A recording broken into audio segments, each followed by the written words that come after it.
Hi everyone and welcome to Career Mindsets. My name is Sandile Mtimkulu, aka the Doctor of Soil. In today's video, we're going to talk about a very interesting concept that I learned recently, which is called the Ikigai.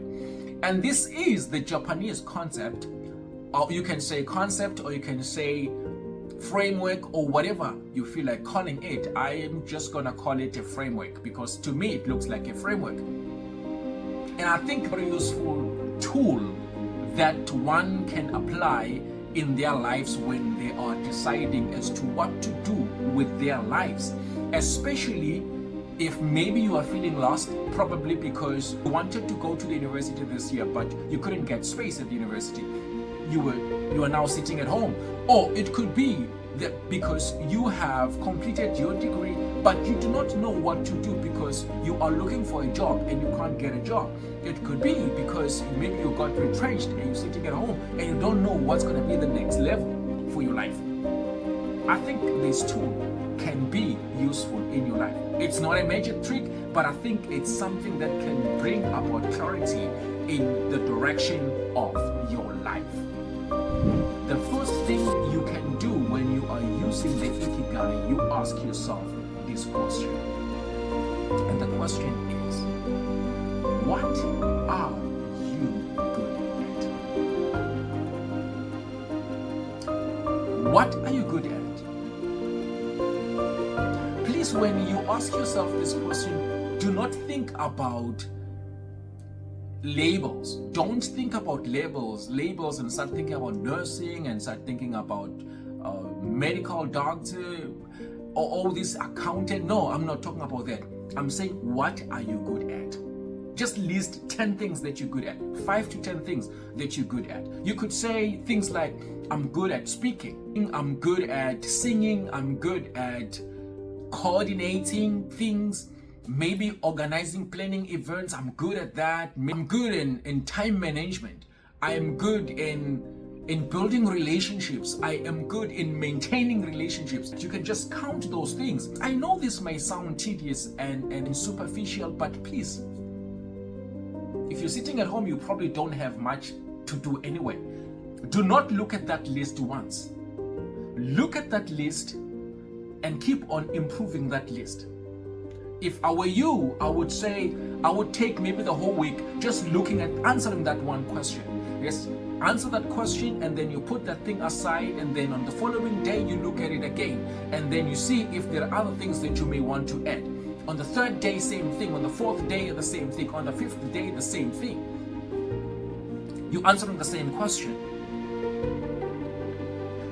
30 minutes is not much. Or even 10 minutes, if you feel like 30 minutes or 20 minutes is too much, just take 10 minutes and answer that question. And once you know that, the next question now is, what is it that you love to do? I know a lot of people have asked you this question. If you have ever talked to someone who is interested in career development or listened to anything on career development, you might have been asked this question. But most of the time we're focusing on the labels and say, I like to be a nurse, or I like to be a medical doctor, or I like to be an engineer, or I like to be an actress, or I want to be a DJ or whatever. I'm talking about things that you like. I'm not talking about labels. What is it that you like to do? It could be basic things, like those simple things that may sound mundane. That's exactly what I'm talking about. What is it that you like to do? Maybe you like washing clothes, your own clothes. You wash other people's clothes as well. Or you love to cook. And then maybe you love to talk to people. You love standing in front of people and talk, like myself. You love maybe reading. You love reading. And maybe you love what? You love cleaning your room, or you love cleaning your house at home. You love cooking for people. You love hosting people in your home. All those different things, write them down. What is it that you love to do? You love going to church. You love going to events. You love flowers. What is it that you love to do? That's the question I'm asking. you love to work with your hands, write that down. If you love to work with your hands, and the next question is, what is it that the world needs? So now you're looking at what is the need of your community. When I say the world, you may think of something too big for you to even understand. But the question I have here for you is, what is it that your community needs? It could be the community where you live, it could be your town, it could be the province that you live in. What is it that you think they need?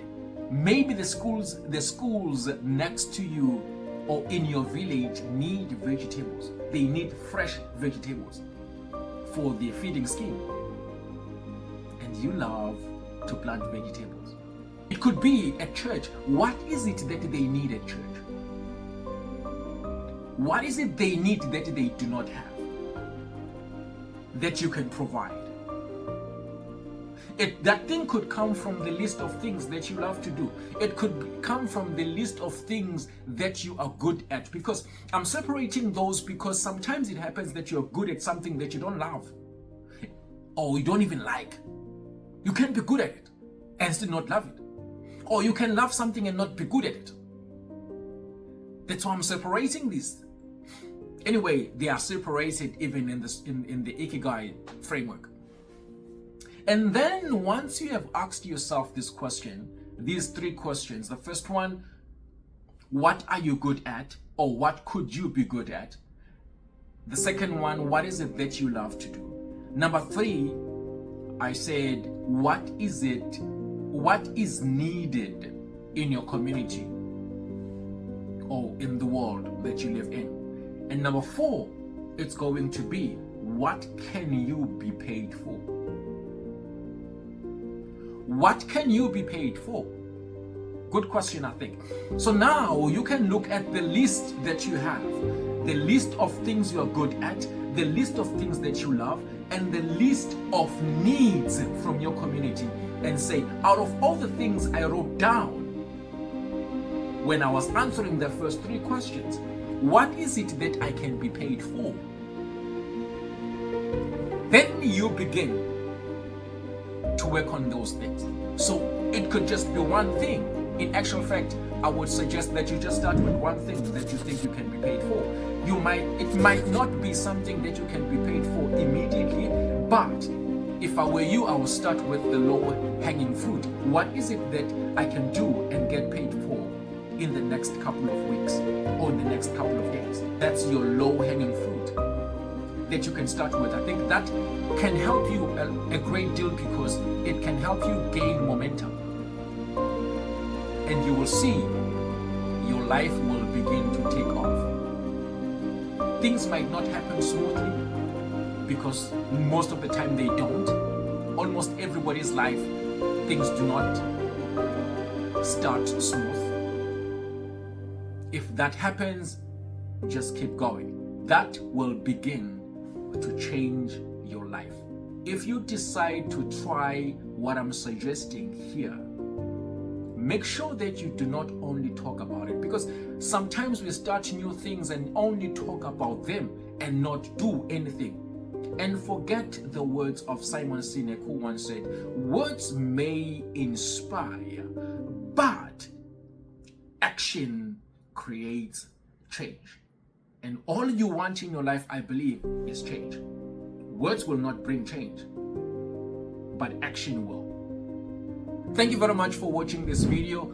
Please, if it happens that you liked what we talked about here, like this video, share it with whoever that you think might benefit from it, and make sure that you subscribe to our channel to make sure that you are the first person to see the next video we're going to be posting in this channel. Thank you very much. Peace.